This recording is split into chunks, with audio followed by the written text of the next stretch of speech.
Good morning and welcome to the National Capital Planning Commission's February 16th, 2022 special session. First, Ms. Coster, can you please take the roll call? I will. Commissioner McMahon, who I don't think has joined us yet. Commissioner May. Here. Commissioner Argo. I'm here. Okay. Chair White. Here. All right. Commissioner Wright. I know she's here, but we'll double check on that. Commissioner Dixon. Here. Thank you. Commissioner Cash. Present. Thank you. Commissioner Davis. Here. Thank you. Commissioner Ginsburg. Here. Thank you.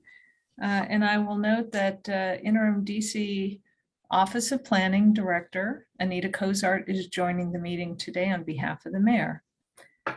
Marcella Costa, the Executive Director, Ann Schuyler, the General Counsel, and Elizabeth Miller, the Director of Physical Planning, are also in the meeting. I'd like to call this meeting to order and welcome Interim Director Cozart. Nice to have you with us today. Today's meeting is live streamed and will be available in a few days as a video on NCPC's website. If there is no objection, the agenda as posted is adopted as the order of business. We will now play a short video clip of the Pledge of Allegiance. I pledge allegiance to the flag of the United States of America and to the republic for which it stands, one nation, under God, indivisible, with liberty and justice for all. In response to the COVID-19 guidelines on public gatherings, NCPC will conduct its meetings online until circumstances change. I want to share how we will be conducting commission business. When commissioners wish to be recognized, they should unmute and request to be recognized. During commission deliberations, I will use a round-robin format to ask each commissioner if they have any comments. During the questions and answers and deliberations, all commissioners should be on video during that time unless you are experiencing technical difficulties. Next, agenda item 2 is an information presentation on the use of Zoom webinar for our online commission meetings. Mr. Morgan. Good morning, Chair White and commissioners. Can you see the slide and hear me? Yes. I'd like to apologize if you hear some noise in the background. There's some construction going on nearby. I'd like to note that we sent you a guide that includes a lot of helpful information. Please refer to it when you have questions. The presentation will inform you about the transition of online commission meetings to a new platform. The platform is Zoom, the one we're using right now. And I suppose if you're listening to me, then you were able to use Zoom. I will highlight what will and won't change for you, for the applicant representatives, and for the public that join us during the meetings. There are several reasons why we decided to change the way we're holding online meetings. Since the commission moved meetings online in March 2020, platforms have continued to evolve for work and for personal use. With the old platform, we noticed several video and audio glitches, pop-up messages that interfered with the meeting flow, and in general, it seemed best suited for day-to-day online meetings. The new platform promises to fix those issues, plus it will increase security, is more efficient, improves the viewer experience, and provides more capabilities and features. The good news is the two platforms are similar, so you will get the same general experience. However, there are some differences that we want you to be aware of. For all future meetings, your invitation will come directly to you from Zoom. You won't receive an Outlook calendar invitation. You will receive an email from Secretary Coster. When you open that email invitation, there is a link to add the meeting to your calendar. We recommend that you click that link. You'll notice there are 3 options to add to your calendar. If you use Outlook, click on the first link. There's also links for Google and Yahoo calendars. When you click on the calendar link, it will download a file. You'll need to click on that file, which will open into a calendar event. and then just save that invitation into your calendar. Alternatively, you can copy and paste the email invitation with the link into your calendar. Also, the click here to join link is unique to you, so please don't share it with anyone. Since many of the commissioners and applicant representatives are from public sector agencies, we've found that our respective online security systems can prevent you from receiving these invitations. We will continue to work with you to address this issue effectively. We recommend you join the meeting about 15 minutes prior to the start time to help ensure there are no hiccups. This period is known as the practice session. As we have done in the past, we will check your audio and video once you join. However, unlike the past, there should be no delay and you will be directly admitted once you click the link. NCPC staff will no longer need to admit you. Only commissioners and staff will be in the practice session. You can change how you view the meeting without affecting anyone else's settings. In the upper right corner of your screen is a small button that says View. When you click this button, it will give you the option of choosing Speaker or Gallery View. Your toolbar is now at the bottom of the screen. Please take some time to get familiar with it. From left to right, you have the audio mute, unmute. To the right of that is the video button. In the middle is the participants button that shows who's attending. The green button is for sharing your screen. Next to that is the hand raise button for when you want to ask a question without interrupting the flow of the meeting. Then the record button. You can ignore the record button because staff will take care of that. And finally, at the bottom right of the screen is the end or leave button, which will cause you to exit the meeting. Please note that the chat function will not be used during the commission meetings. The meeting procedures will remain largely the same. We will continue to vote by roll call, and a round robin format will be used by the commission when the commission deliberates on projects. You can be recognized either by voice or by using the raise hand function. Since we now have the ability to show many participants, we ask commissioners to keep your videos on during the meeting. Mute your audio when not speaking. You can go off camera during staff presentations, but please keep the video on during the Q&A and the discussion, even when you are not speaking. However, if you are having technical difficulties or just need to take a break, going off camera is fine. Project applicants and the testifying public will see some changes. Some important differences include how they will join and participate in the meeting. They will connect online or by phone. When they join, they will be in a waiting room until the meeting starts. They will not be able to show their video or speak until NCPC staff changes their status, which will occur when their particular agenda item comes up. There may be a few seconds of delay. When the public testimony and Q&A is complete, staff will change their status so they are on mute and off camera. If a commissioner has a question for a member of the public later, staff will enable them to speak and be on video. For applicant representatives, staff will change their status so they can no longer speak and be on video at the end of the agenda item. NCPC staff will continue to meet with applicants and public speakers in advance of the commission meeting to make sure they can connect and to answer any questions regarding meeting procedures. If you're having video problems, first try turning off your camera, then turning it back on. Likewise, if you're having audio problems, see if turning off your camera helps. If that doesn't work, another option is to keep your video on, mute your computer audio, and connect by phone using the meeting ID, the panelist ID, and the passcode. You can find this information in the emailed Zoom invitation, or go to the toolbar, click the up arrow next to the mute icon, and select Switch to Phone Audio. You'll see a pop-up box with the information to dial in. Please note, you can try joining the meeting through a web browser, but keep in mind the experience is slightly different. As a last option, you can also use your smartphone rather than your computer to join with video and audio. We've provided you with a user guide to assist you with the transition to the new platform. It has a lot of useful information and will help answer a lot of the questions you might have.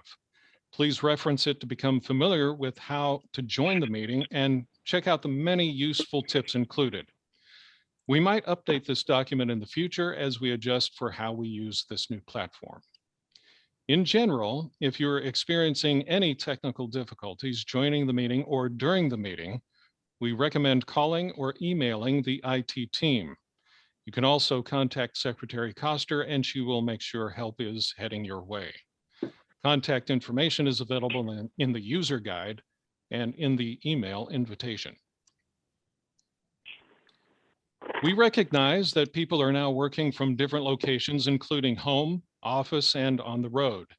In addition, federal and district agencies continue to change their policies and systems regarding online meetings, and that may affect how you join. Please let the IT team or Secretary Koster know if you're experiencing any technical issues. We are always happy to help. Most of you are aware that NCPC's offices are undergoing renovations. This will include technology updates to the commission chambers occurring over the summer in the second stage of the renovation. We will get new and more display screens that will allow us to show off-site speakers. We'll get new video cameras, speakers, microphones, and more that will better integrate virtual technologies with our future in-person meetings. We'll continue to have online meetings, likely until September.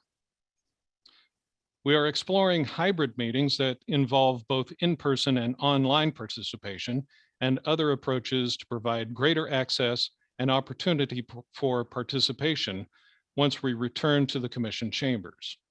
Hybrid meetings have challenges, including making sure online and in-person participants communicate effectively and on equal terms. We welcome your feedback, and I am available to answer any questions that you might have, both now and as we continue to use this platform. Thank you.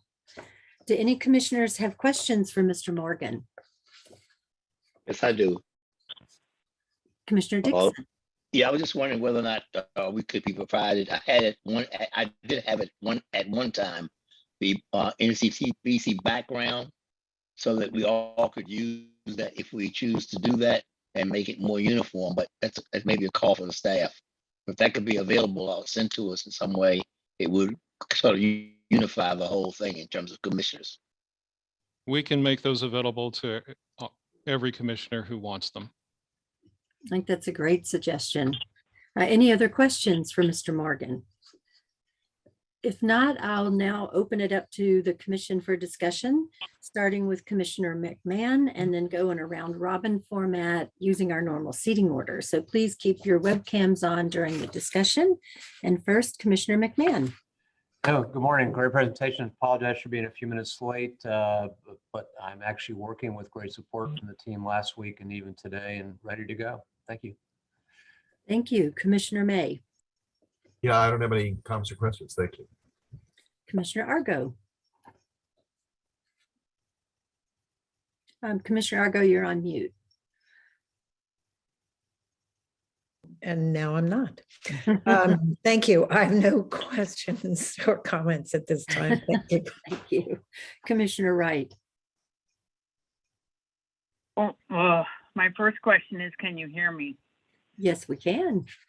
Oh, okay. Well, that's it. I for the first time had trouble joining. So I have questions, but I'm not going to bore the whole group with it. It probably has to do with VPN. Thank you. That's it. Glad you could join. Commissioner Dixon. I just want to give kudos to the staff and all for this technological shift that they're challenged by. And I know they also internally have been a lot of technology shift in terms of getting the new commission set up and all that. So job well done. Thank you for your work. Commissioner Cash. I'll just echo those comments. I know that these meetings can be tough to run, and I congratulate the entire team and the staff for getting this new technology in the platform up. Commissioner Davis, No questions or comments from me. Thanks. Commissioner Ginsburg. I have no questions or comments, but also compliment the staff who are doing an incredible job of bringing us along on the technological journey. So thank you. Thank you. Ms. Cozart. Just also want to echo my appreciation to the staff for supporting us in this transition. Thank you. Thank you.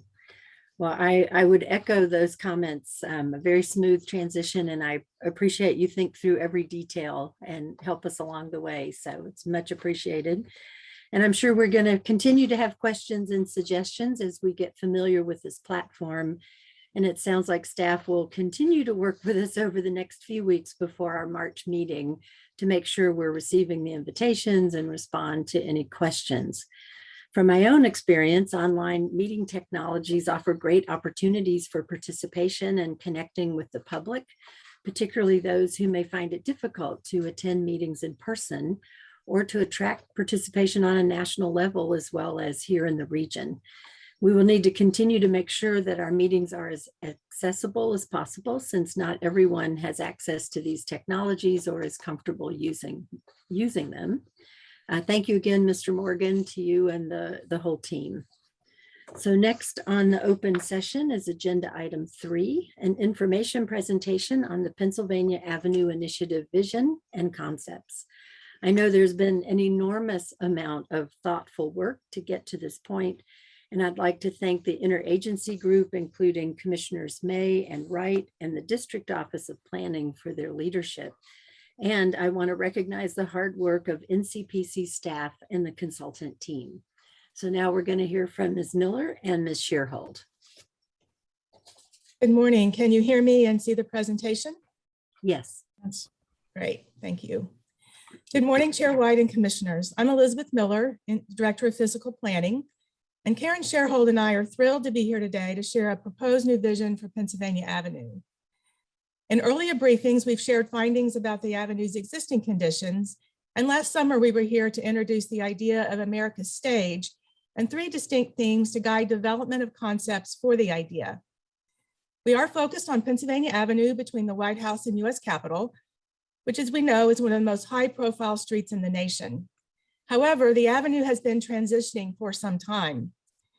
Designed in the 1970s as America's Main Street, it is no longer a crosstown thoroughfare, nor does it have the characteristics to be a successful retail street. The infrastructure is aging and physical condition declining. The avenue is very wide with few cars and very little street activity, which is a detriment to the avenue's vitality. The ideas we're sharing with you today result from a tremendous collaboration among federal and district agencies who are stewards of the street. And I want to echo Chair White's comments to recognize and thank them for their leadership. We look forward to hearing your initial thoughts about the ideas that we're going to share today. And on March 3rd, we'll be back to request permission to release the vision and concepts and kick off a 120-day public comment period. The Avenue can be so much more than yesterday's Main Street. By celebrating its civic role in spirit of democracy and creating an inspiring public realm and modernizing the infrastructure, we can make the Avenue a great destination and an iconic street. We are re-envisioning this street as a venue and an avenue. And today we'll share how the street can become a better place for people and how it can be revived to be an inclusive venue, an iconic, inviting, and resilient public space.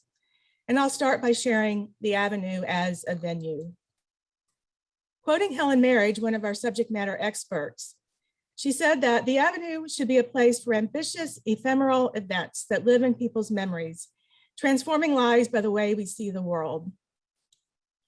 So what if the Avenue was elevated to a signature venue for spectacular events? A place where all are welcome, uplifted, and inspired. This is an example of an event from London. Equipped with the infrastructure, features, and amenities that can attract more, larger, and extraordinary events, we can leverage the Avenue's public spaces and its incredible settings to showcase the best of American art, culture, and entertainment.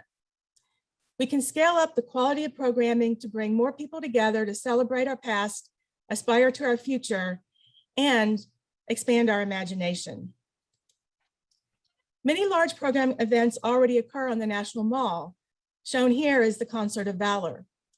What if the Avenue became a new home for this kind of an event and many others that are typically hosted on the National Mall?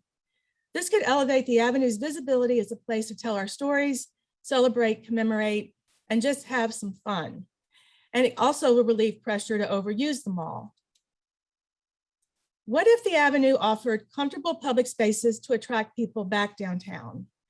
Amazing public spaces are becoming increasingly important as we all are looking for a reason to leave our home offices or workplaces to get outside, meet up with others, and engage. We can make the Avenue's public spaces much better places for people to enjoy every day, all day, and into the evening. And what if the Avenue became a public space that prioritizes people over cars? We can allocate space within the right-of-way to make it a street for people. It can offer better transportation options for pedestrians, bicycles, transit, and cars. This vision was informed by innovative ideas from a team of stellar experts from the land development and economic disciplines. During their discussion at the America Stage event last June, they pushed us to think about what the Avenue is and what it is not. They talked about it becoming more than a beautiful street. They advocated embracing the Avenue's attributes and advised that its best role is a curated corridor, a place designed for people first and elevated as America's stage for nationally significant events. As our panelists said, the Avenue should be a welcoming, inclusive, and inspiring place that empowers and instills optimism in the potential of our future. They suggested 3 core building blocks. One is to enhance programming and add flexible infrastructure so we can make this a dedicated location for meaningful and outstanding activities. 2, to capitalize on the Avenue's attributes by elevating the experience of the Capitol Vista and enhancing the public realm. And 3, to improve connectivity to and among the public spaces so they engage their adjoining buildings and strengthen the open space network. As we know, the Avenue has a long tradition of hosting social, cultural, and political moments and events. It's held us as we've mourned, protested inequalities, witnessed the tug and pull of democracy, as well as rejoiced in our most important achievements. We are fortunate the Avenue's characteristics make this an ideal place for public gatherings and events that can't be replicated anywhere in the city or nation. Its location is unique, an inherently symbolic place close to downtown and the National Mall. The use mix is also conducive for events. It has low traffic volume and great access to transit. The predominant office use means that the Avenue is least populated during typical event times. Downtown businesses and nearby cultural uses can benefit from visitor traffic these events can bring. Most notably, the Avenue's urban form and character is unsurpassed. It has that iconic vista, a monumental scale, generously paved areas, and a sequence of public spaces that offer multiple settings for events, both large and small. Pre-pandemic, the Avenue actually hosted about 150 local and regional events each year. We can supplement these events if we substantially scale up programming to attract audiences from near and far. These events could increase tourism, and they can contribute to the local economy and raise the visibility of the city on a national and international stage, and again, help to relieve pressure on our National Mall. With the right infrastructure, we can expand programming to celebrate culture. We can provide more opportunities to play and recapture the street for people 18 hours a day, all year long. And while doing this, the Avenue can continue to host First Amendment activity, as well as local events, and be available for everyday use. With the right infrastructure improvements, the Avenue will become better for all of these activities. COVID has revealed the demand for civic infrastructure and high quality open space. The Avenue as a venue aligns with the district's efforts to bring people back downtown and revive its economy. Events DC is looking to major event programming to generate tourism, and the district's new Streets for People program is encouraging creative and innovative activation of downtown public spaces. The city just awarded 5 grants to business and community improvement districts in the central city for this purpose. And the DC bid is preparing a new parks master plan. So now is the time. We must think about redevelopment strategies for the avenue as civic investments that drive economic and community revitalization, much like investing in the waterfront or a new convention center.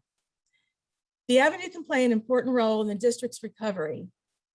In the same way that we're rethinking the future workplace and office to residential conversions, we need to think how Pennsylvania Avenue is used and how this public space can play a vital role in downtown's revitalization. So a question to consider for discussion. What is most exciting about this vision, the avenue as a venue? And as we think about how to improve the public space, we can also reprioritize how we use it. First, we can right-size the roadway needed for vehicles to match today's demand, freeing up space for other uses. We want a corridor that prioritizes people first, not cars. Karen is going to share 3 concepts that explore different ways to configure public space, realign the circulation, and offer different options to accommodate pedestrians, bikes, transit, and cars. These concepts also offer different ideas on how to balance daily use of the street with event programming. These comments explore a range of ideas. They're intended to inspire and to get us thinking about what might be possible. They are not standalone options, and components of each of the concepts can be mixed and matched depending upon the needs of the avenue. We want comments on these comments and for people to step back and think about these ideas and how it can support the broader vision of the avenue as a venue. And with that, I'll turn it over to Karen. Thank you, Beth, and good morning, commissioners. We're excited to share 3 concepts that support this new vision. They all introduce ideas to enhance the physical space, engage visitors, support events, and achieve sustainability goals, uniquely prioritizing vehicles, pedestrians, daily use, and programming opportunities so that the avenue functions as a street and as a venue. So first, I'd like to introduce the guiding themes for each concept. Urban Capital Street establishes a complete street with comfort, amenities, and services that create a go-to place and respite for locals and tourists. Linear Green prioritizes transit, people, and bikes and creates a unique destination for outdoor gatherings and a connection to nature. And Civic Stage centers pedestrians with a large medium promenade and flexible public spaces that create iconic settings for a range of national and international events. So next we'll look at the components of the avenue. One of the key findings that came out of our research and analysis is that we basically have the opportunity to reallocate about 20 feet of roadway to other uses without impacting the current level of service. So that's about 2 travel lanes. These cross sections compare how each concept uses the extra 20 feet, rethinking how we accommodate pedestrians, bikes, transit, and cars. The top illustration is today's condition, lots of space for vehicles and a center bike lane. Urban Capital at the bottom left here is close to the existing condition, but it uses that surplus roadway to expand the sidewalks, giving more room for pedestrians with dedicated lanes for cars, transit, and bikes. The Linear Green concept is car-free. It uses the surplus roadway to transform the sidewalk area into a curbless pedestrian park with transit and bike lanes in the center. And Civic Stage uses the surplus to create a central pedestrian promenade running the length of the avenue with bike and travel lanes on each side. This shows how those configurations play out along the avenue's corridor. We'll look at all 3 concepts together to compare. The aerials at the bottom show the big opportunities, and the smaller images up at the top represent a street level view that starts to give a sense of the character of the space. So in Urban Capital, we see the expanded sidewalks provide room for unique and varied pedestrian areas, little pockets of space for activity and maybe mobile commerce, kiosks. Over in Linear Green, the pedestrian paths weave through the linear park landscape, creating informal areas for seating and maybe some recreation. And over in Civic Stage, this creates a new pedestrian space in the center of the street where people can enjoy a grand promenade with those amazing Capitol views, and that extends the length of the avenue. Just wanted to note that the inaugural parade is a very tightly planned event, and we've ensured that each concept can accommodate the clear zone required for the parade. As we mentioned before, it's not a city thoroughfare, but it is a space for civic activity. The street and its series of plazas and parks often function as a stage for democracy and celebration. L'Enfant's plan for the avenue included a sequence of prominent public spaces linked by a cohesive streetscape. These spaces are where blocks of buildings frame outdoor urban rooms, shown here in blue. So they each have their own character and unique setting. And as we walk through, we'll refer to these areas as the western end, Market Square, and the eastern end. So first, let's take a tour. We'll look at some event inspiration, and then I'll describe how the concepts work on a day-to-day basis. And we'll go from west to east, starting here at the western end, where we'll look at how it can become a new civic destination. To start, we'll look at how the space can accommodate a big event. For a quick orientation, we're looking southwest, maybe from the top of the Marriott. Over here is the White House, President's Park, have the Wilson Building or City Hall, the Reagan Building, and the National Theater. This is what we would call Freedom Plaza. So here we see an example of how something like an International Flower Festival or other multi-day linear event could work, as we could configure the plaza to expand the event space to the adjacent buildings. And then by temporarily rerouting traffic, you can see the circulation in gray, we can further extend activity down the avenue and into Wilson Plaza. So here we imagine a lunchtime performance in a market space in front of City Hall.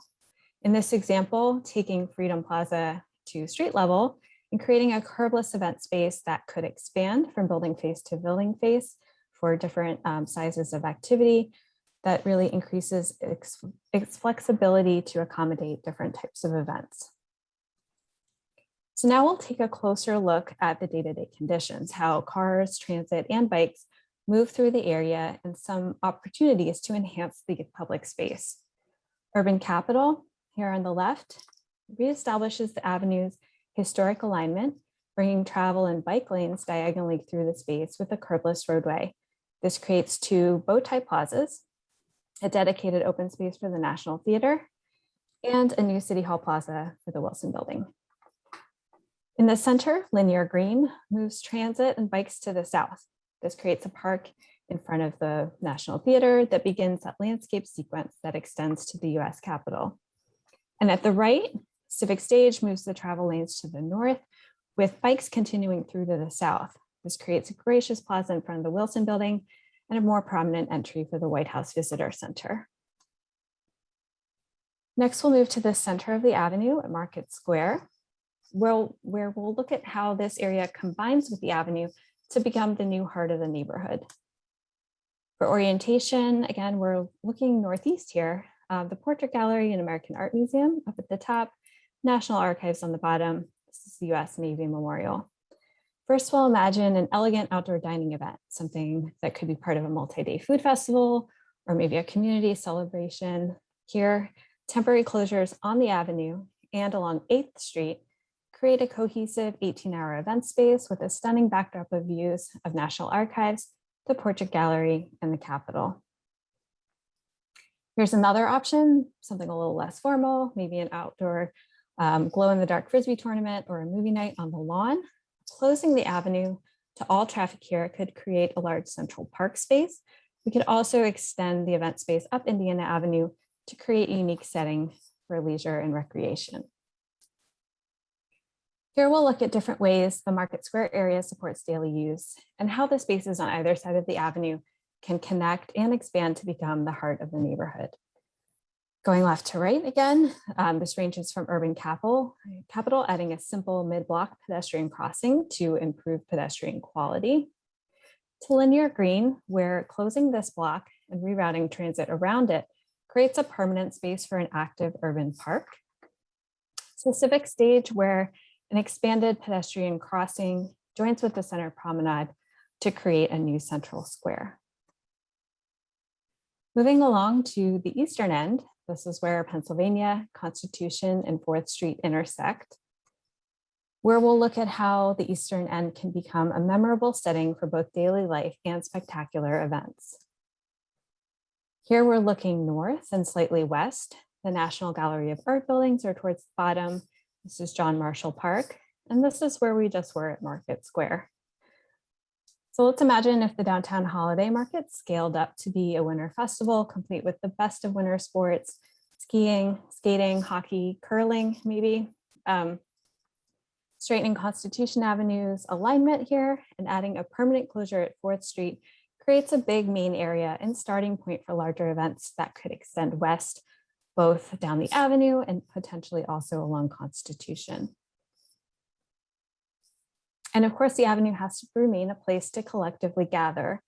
In this example, tunneling Constitution Avenue under Pennsylvania Avenue allows for east-west traffic to continue and creates an expansive plaza and dedicated stage location that would be easy to set up and tear down. So here we'll look at how this area works as a street and a setting for daily life. The configurations here address the intersection with Constitution Avenue and 4th Street and the connection to the park. So from the left, Urban Capital keeps the existing intersection alignment and adds a generous pedestrian crossing at 4th Street to improve the area's walkability and strengthen connections between the National Mall and downtown. Linear Green straightens out that intersection with Constitution Avenue and closes 4th Street to make pedestrian connections along both avenues a little more cohesive and provide an active park space between the two gallery buildings. And here at Civic Stage, we are going big and tunneling Constitution Avenue. Combining that with a closure at 4th Street creates a cohesive pedestrian space along Pennsylvania Avenue that allows for a seamless walk down the street and also over to the National Mall. So while our work focuses on the avenue west of 3rd Street, the avenue does extend to the Capitol grounds where it currently terminates into a parking lot. So what if we could extend the avenue experience to be a better gateway to the Capitol? This is not part of our formal study area, but we felt it was important to envision how the avenue makes this transition. Each of the concepts reduces parking and imagines a new arrival experience. Here, Urban Capital replaces angled parking in the center of the street with a landscape median, keeping some parking along the curbs, but really creating a more welcoming entry to the Capitol. Linear Green, again, this is car-free, so we're removing all the parking from the avenue, transforming the street into a garden gateway with a high-performing landscape. And Civic Stage keeps some of the parking along the curbs, but extends that center promenade to the Peace Monument, creating a more ceremonial entrance to the Capitol grounds. And finally, while the urban rooms provide area for both small and large events, they can also combine with the corridor. So we'll look at how that can transform the space into a mile-long venue. This idea is aimed at events that have a long duration or a heavier footprint, something like the Folklife Festival or a scaled-up seasonal market. This is showing Civic Stage. The central promenade provides ample space for both festival structures and visitors in the median. This could allow some of the travel lanes to potentially remain open or be used for additional programming support, an advantage for larger events, and again, an opportunity to relieve some pressure on the National Mall. So that wraps up our tour of the 3 concepts. As you can see, there are some modest moves and some ambitious ideas that could help achieve this vision. This was a lot of information meant to be a comparative and inspirational overview. As Beth mentioned, while these are unique concepts, they are not standalone ideas. Components from each can mix and match to best serve the needs of the avenue. 2 questions we'd like you to keep in mind. How should we balance daily use, space for pedestrians, bikes, and vehicles, balance that with special event programming? And also, what aspects of the concepts can best help us meet the vision? And now I'll hand it back to Beth to share where we're going from here.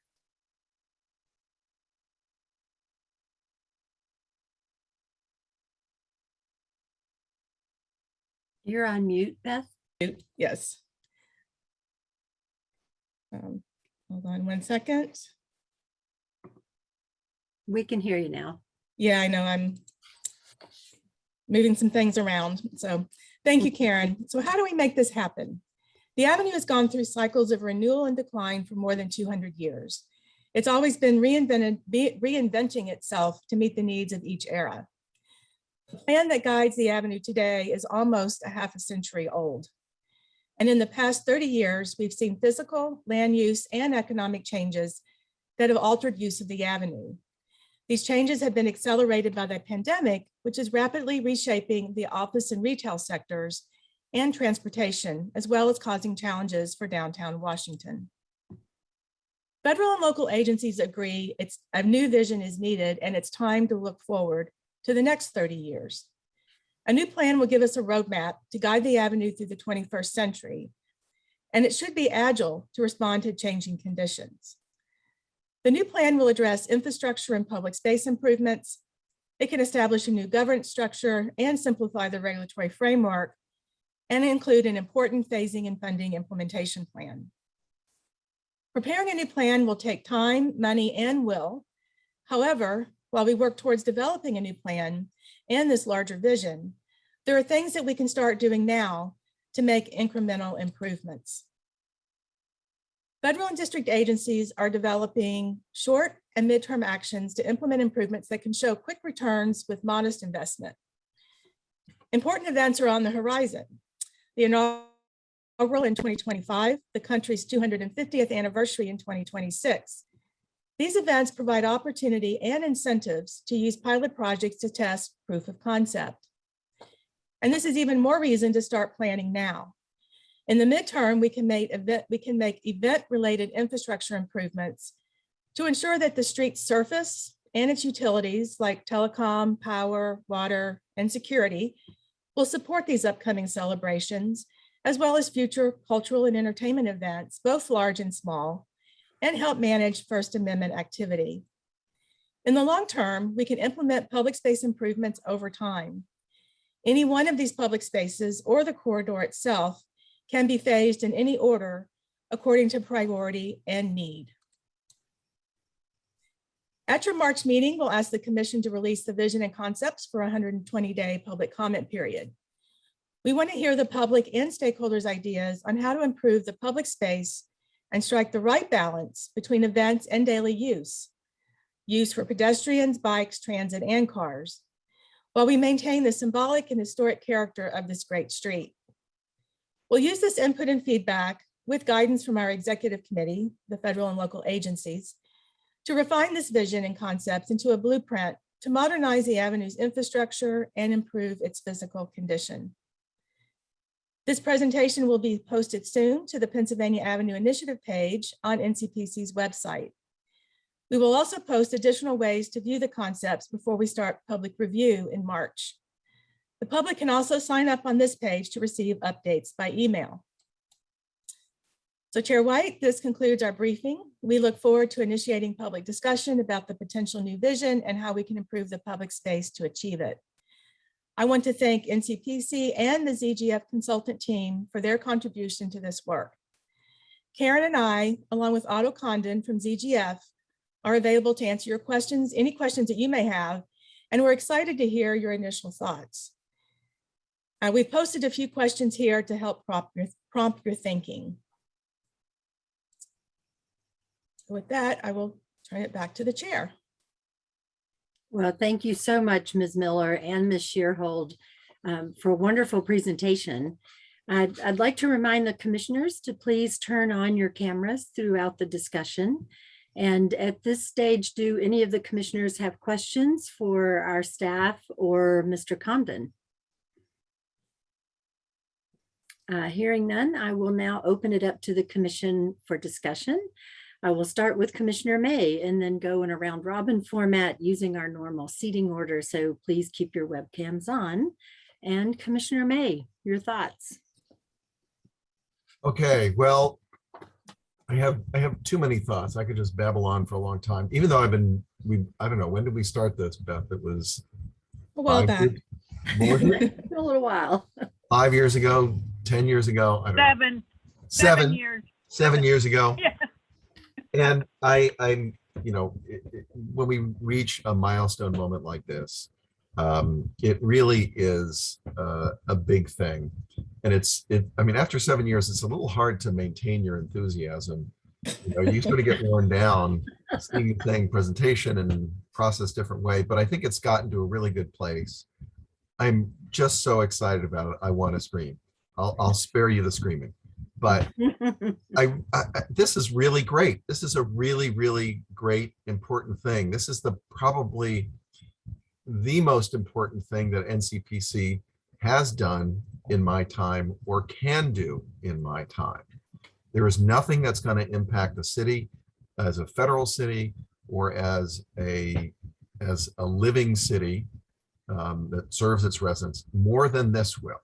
I mean, yes, it's very important to get, you know, the planning exactly right on, you know, things like the DHS headquarters, but that's just not as important as this. This is the really important thing. Sorry, Mina, that's the only thing I could come up with on the spot. So, and I think that there, you know, I expect no less. yes, some things I just can't get out of my head. Anyway, you know, the ideas that have been presented here, I think that there are some really, really great ideas. You have taken the you know, what started out as, I think, kind of a mixed salad of concepts and tuned them into some pretty distinct ideas. And in the end, it will still wind up being a bit of mix and match when we get into the meat of the planning effort. But it is helpful to understand these through the very specific approaches of, you know, the street is a park, the street is an urban street, the street is a civic space. So I think the approach is right. I also think that the idea of advancing some short-term things, particularly advancing the idea that the space is an event venue, is critically important for building public enthusiasm. And there is one particular part of the public that I think has to be impressed by what you are undertaking, and that would be the Congress, because the Congress ultimately is going to have a role in the things that happen on the Avenue. So I think that it's important to show that you are responsibly moving forward and trying to, you know, really, I hesitate to use the word remake the Avenue. I mean, yes, it's remaking the Avenue, but it's also bringing the Avenue to its full potential. It's not about sort of, let's make it, you know, new and hip and cool. It's not that. I mean, there's always that tendency, and it makes me a little crazy with landscape designers, but you know, it doesn't have to be new and hip and cool. It has to be timeless, but it has to be an approach that really maximizes the value of what we have. And I think you're heading on the right course. We need to move it all forward. We need to get some serious money to do serious involved planning. And so I don't know how best to do that. I know there's some things in motion, but let's get on with it and give me another opportunity to scream about how good this is going to be. Thank you. Thank you. Well said. Commissioner Argo. You're on There we mute. go. Yeah, I'm not now.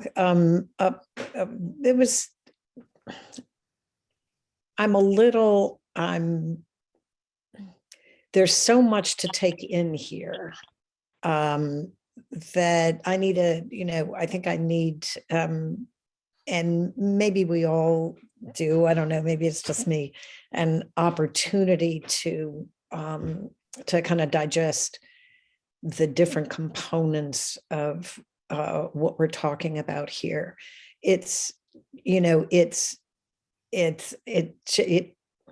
I think those of us who've lived here for a long time forget sometimes how what an iconic place we live in and how significant the Avenue is to this place.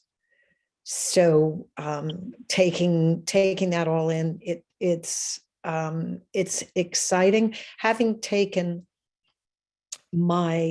sometimes I complain and say more than my share of visitors to the Capitol down to the mall and the, environment around the mall. I think what we're doing is unlocking tremendous and exciting potential. So with that, I'll yield to the next commissioner. Thank you so much. Thank you. Commissioner Wright. Oh, gosh. Well, yeah, there's a lot to take in, Linda, for sure. It has been 7 years, and I want to say right off the bat, I'm not in confessional, but I have really ridden the staff hard on this, and I think Beth and Karen, you've done a brilliant job setting the table.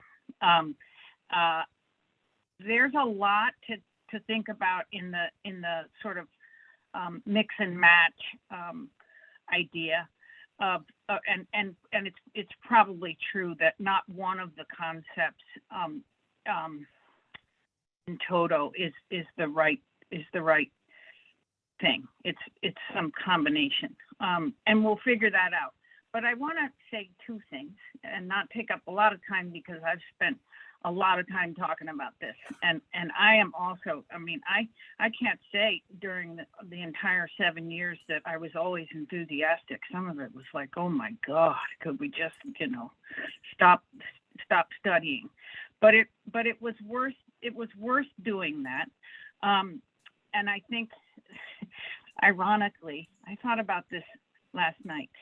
The delay, or the not delay, the long, careful road to get here, and the timing of it is going to be is fortuitous. I think there are challenges, as Beth mentioned, we all are living with, particularly at GSA, and the district, how to get people to come back into the city, and in our case, what does this mean for the portfolio for GSA's portfolio? And so the debut, let's say, of this idea of the avenue providing a reason for people to come back in, yes, or a reason for just to cross town, or how about this, just a reason to leave your house, because what occurs to me is that among the many things we've all experienced some sense of loss, some very tragic, some very profound, and some very trivial. But one of the things for me that is an overarching idea that the Pennsylvania Avenue Initiative might well help to alleviate is and provide an opportunity. We've lost communal joy. We don't experience things together anymore, that's what COVID took away from us.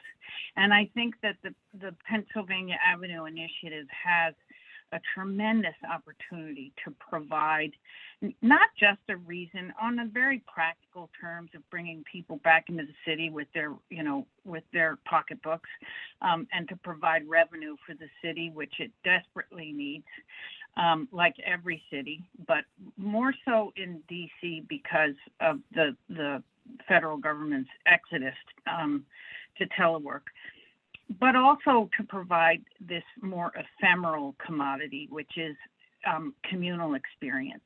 And it has, I don't know if everyone feels it as I do, but I think that's the thing that might just be the ticket. Okay, on a very practical level too, because I can't help myself, I would also urge that we think very carefully and diligently about a governing apparatus for this initiative, because one of the reasons that we all, I think, know, but study has revealed it to be true, is that the avenue has fallen into its current state because everybody has a piece of it, but nobody's in charge. And this initiative to implement will take a long time. And and it should not be tied to the fortunes of any federal agency that may fall in and out of favor with this and that administration. And like the Pennsylvania Avenue Development Corporation, I would urge that we start thinking hard about who's gonna take this ball and run with it into the distant future, because it will take a long time to accomplish whatever final iteration emerges from this process. Okay, that was my short version. Can you believe it? Okay, that's it. Thank you. All great points. Commissioner Dixon. Yes, thank you. First, I have to reflect that I served on the first Pennsylvania Avenue Commission. I'm forgotten what its name was now, but that goes back to 70, probably 75, 77.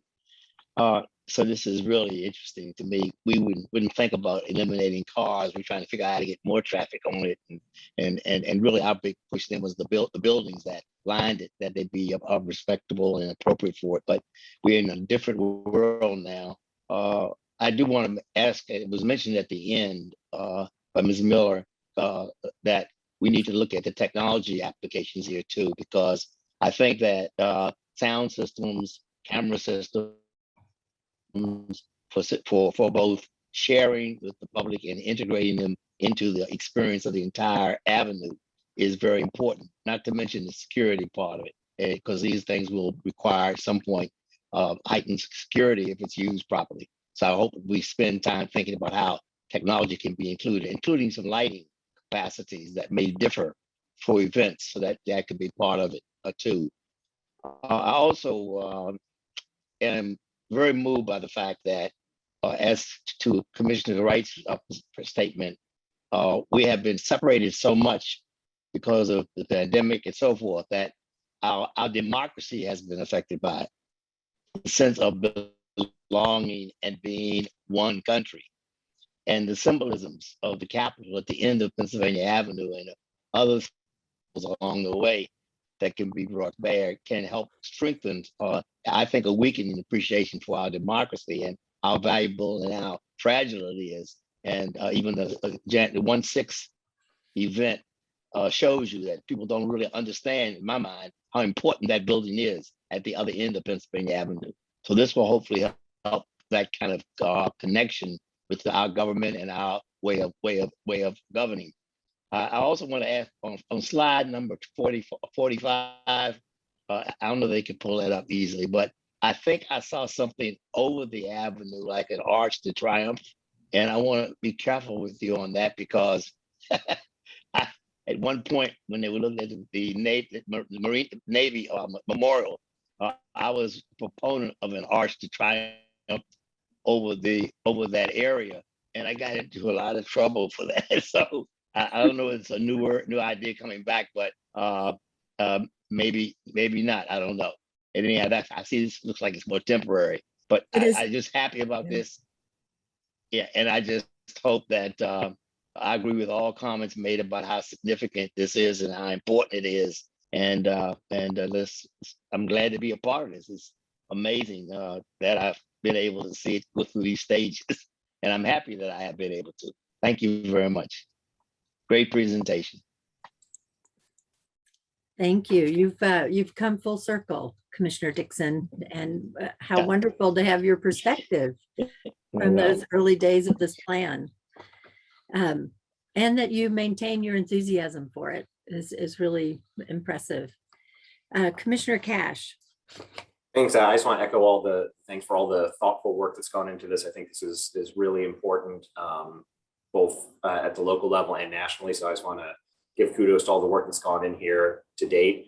I also want to echo Commissioner Wright. What she was saying about governance is really important here. So there is kind of a mishmash right now. There's a lot of competing priorities.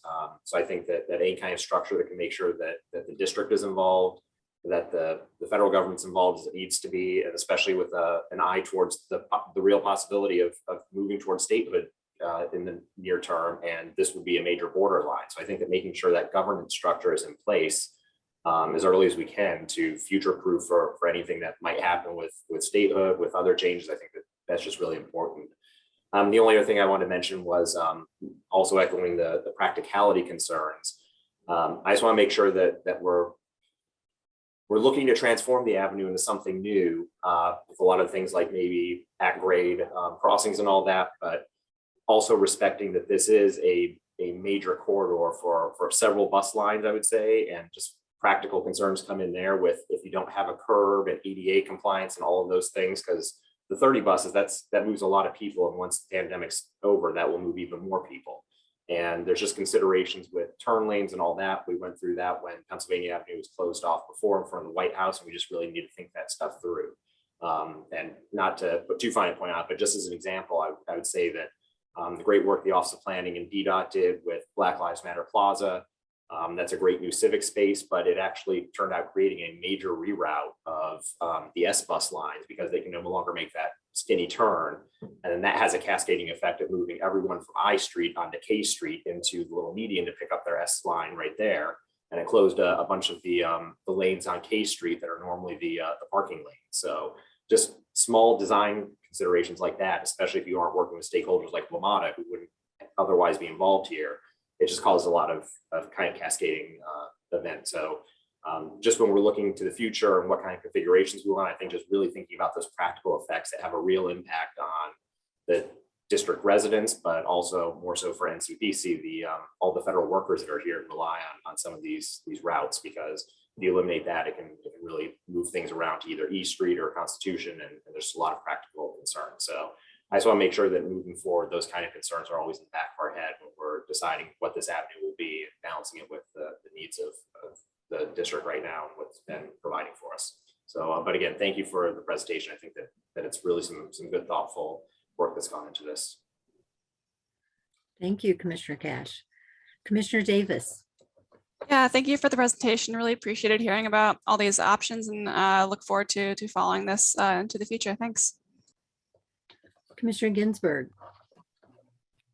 Got my camera on. I also really enjoyed the presentation. I would love to reinforce the idea that we need to think about ADA compliance throughout the implementation moving forward. I would like to say that the idea about the parking near the Capitol, I'm fine with it because it's the Senate side. I don't know.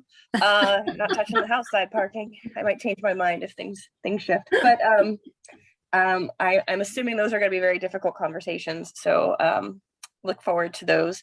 And in addition to the ADA compliance, I'd love to sort of think more about not just the buses and the other traffic. Like I bike on that. I'm a biker, so I bike on that thoroughfare as well. If that middle section is removed, which is currently where bikers are supposed to go, it's not the most practical design already. But what happens to people who are intending to bike that thoroughfare? Is there some sort of alternative that doesn't force them to engage with pedestrians in unsafe ways? Pedestrians are the least predictable form of traffic that you engage as a biker. So just something to think about there. I love the term communal joy. Mina, right? I'm putting it in my lexicon, so thank you. And then finally, I'm also looking forward to figuring out what the buildings that pepper that road look like, particularly what's going to happen with FBI headquarters and whether that has any impact on the design of the thoroughfare. But those were my starting thoughts, and I just really thank everybody for the presentation, keeping stakeholders involved throughout. I'm all for DC statehood. I think everybody, and I know the chairwoman is as well. So we're looking forward to that. Thank you so much. Thank you so much. Director Cozart.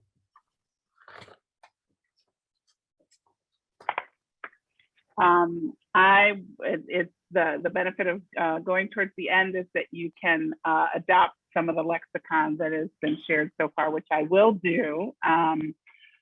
Being on a long and careful road to this milestone, we at the Office of Planning can sympathize with that, as can Commissioner Cash too, because we just finished our comp plan adoption, which was a long and winding road. Not quite as long and winding as this one, but pretty close. So appreciate all of the perseverance that the NCPC staff has brought to this, and also the fresh ideas. I feel like we're at a critical moment, and this is a milestone because there's just so much good energy and ideas and creativity and just a sense of urgency as it relates to downtown recovery and shared alignment about how important that is, not in the district, in the region, and to our nation. So that's exciting to feel that sense of alignment, and to have that manifest in these ideas is really great.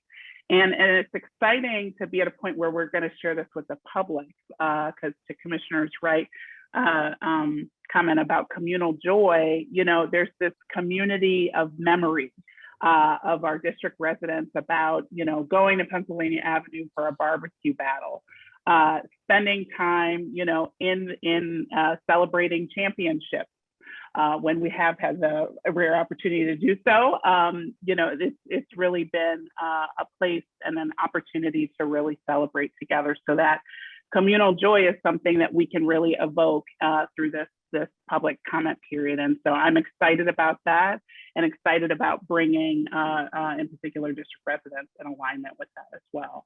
And we just recognize, as was underscored, that this avenue, because of its location, it's the kind of south end of downtown, is just so very critical when it comes to our downtown economic recovery work. I'm sure folks have been following what a challenge that has been around vacancy rates and lack of foot traffic. And so this is a really important piece, both in the short term, what we think we can do, and then in the long term, going forward towards that downtown economic recovery. There's a lot of tools in our toolbox. We need all of them, and this is an important tool. So thank you to the staff. Thank you for the partnership around this.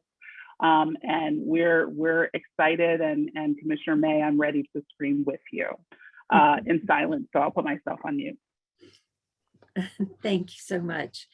Commissioner McMahon.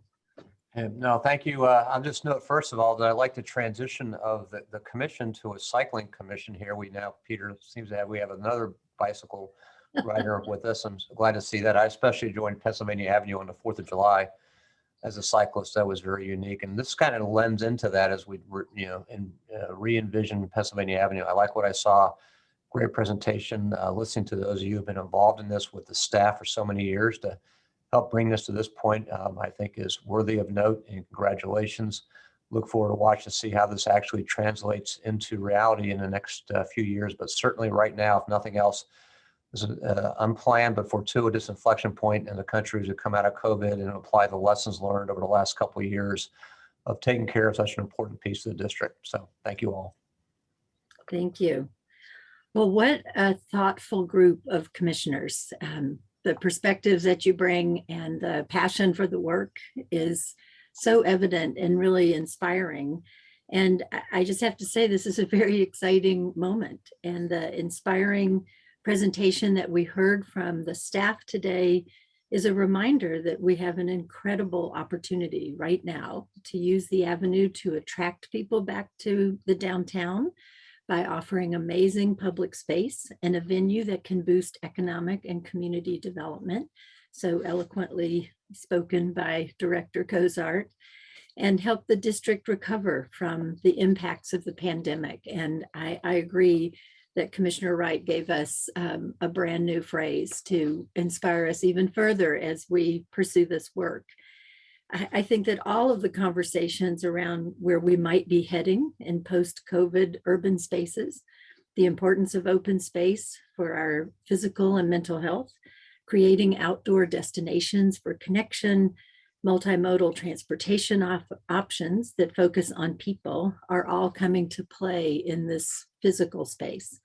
And I truly appreciate what we've seen today, because it captures what makes this such a one-of-a-kind place. The symbolism, the setting, the views, the opportunity to make Pennsylvania Avenue a signature place where we can tell our stories, celebrate, commemorate.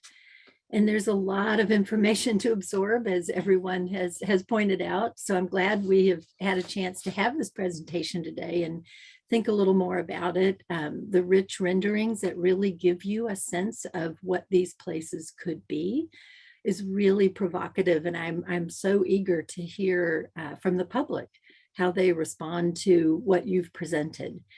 So as a reminder, we will be asked to release the vision and concepts that we've seen today for public comment at our regular March 3rd meeting. So gives us a little time to dig into this information further, and I'm sure the staff stands ready to answer any questions or provide additional material for us to think about. So with that, this concludes our special session and our maiden voyage on Zoom. I think it all went really well. And again, thank you to our team for making that happen so easily for us. Our next regular commission meeting will be on Thursday, March 3rd, 2022 at 1 p.m. And if there is no other business, the session is now adjourned. Thank you, everyone.